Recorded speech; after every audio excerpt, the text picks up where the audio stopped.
สวัสดีค่ะตลอดปีที่ผ่านมารายการมองเรามองโลกได้สัมภาษณ์บุคคลที่น่าสนใจหลายคนทีเดียวนะคะไม่ว่าจะเป็นคุณโทนี่แบร์อดีตนายกรัฐมนตรีของอังกฤษคุณโทนี่เฟอร์นันเดสผู้บริหารของสายการบินแอร์เอเชียหรือว่าจะเป็นคุณนิกวอยชิชหนุ่มออสเตรเลียที่เกิดมาไม่มีแขนไม่มีขาทั้งสองข้างเลยนะคะแต่ว่าวันนี้ได้กลายเป็นนักพูดให้แรงบันดาลใจกับคนทั้งโลกค่ะรวมถึงอีกหลายบุคคลที่ล้วนแล้วมีเรื่องราวที่น่าสนใจอย่างยิ่งค่ะโทนี่แบร์อดีตนายกรัฐมนตรีอังกฤษกับมุมมองด้านการสร้างสันติภาพและความปรองดอง We now have a very divisive society. Where should we even start? Well, I think that's a very good question. I mean, I think that there are certain constitutional and institutional questions you will have to resolve.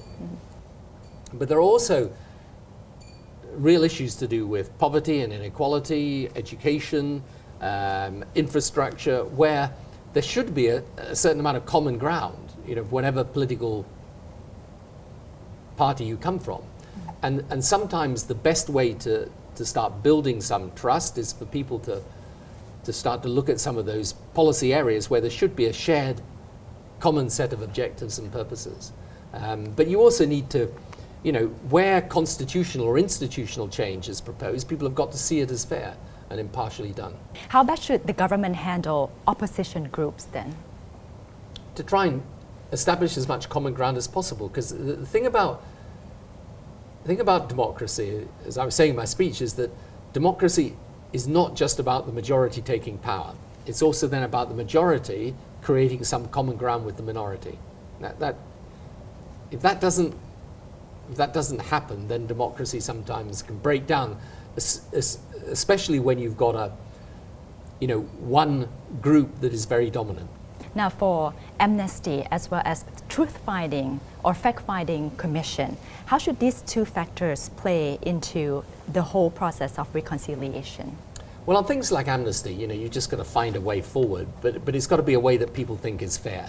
There's no great lesson out of that, and you've got to do that. I can't tell you what the right thing to do is on amnesty, but whatever is done,has got a greater chance, obviously, of being accepted if it's seen to be fair. Secondly, the Truth for Reconciliation Commission, is a great idea to do, and I've read the report, and the report is obviously very measured. The thing is, you will never persuade people that their grievances are wrong. This is what I learned I learned this in a lot of the work I do.But you can honestly examine what happened in the past. And that honest examination is important. What you then do in terms of amnesty and so on, well, that's another matter. But you should do it knowing you'll never take away that grievance. The victims in Northern Ireland of the violence will never forget the situation. And they'll never stop feeling a sense of injustice about it.But we have produced a framework for the future that allows us not to forget the past, but just to concentrate on the future. ดร.มหาธีโมฮัมหมัดอดีตนายกรัฐมนตรีมาเลเซียวัย 82 ปีกับจุดยืนต่ออเมริกาจีนและไม้เบื่อไม้เมาตลอดกาลลีกวนยู You are still very anti-American. No, I have got American friends. I'm friendly with them. I don't like their policies. They are your good friends, but you don't like the policies. Yeah, we can be friends with them, but their policies are not good for us, not good for the rest of the world. So you think Obama should bomb Syria? Yeah, that is one thing I'm very much opposed to.I have informed the Thammasat University students yesterday that if you bomb people, kill people, you are a terrorist. Whether you are a state or an individual, if you go and kill people who are innocent, then you become a terrorist.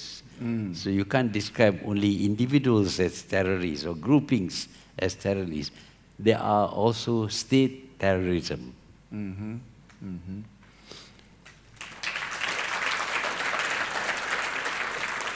How do you see the confrontation between the United States and China in Asia?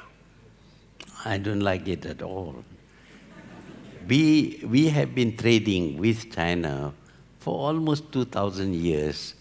China was very big. Most developed nations in the past, they could have conquered us, but they didn't. They came and lived in Malaysia, yes, but they didn't conquer us. Now the Europeans came in 1509. In 1509, they came to Malacca. 2 years later, they came with a fleet and conquered us. So I'm more worried about European attitudes than Chinese attitudes. And I don't want to be involved in any confrontation with China. China is a good trading nation, 1.4 billion people. And I used to say that if 1.4 billion people take 1 teaspoonful of palm oil a day, we will become very rich.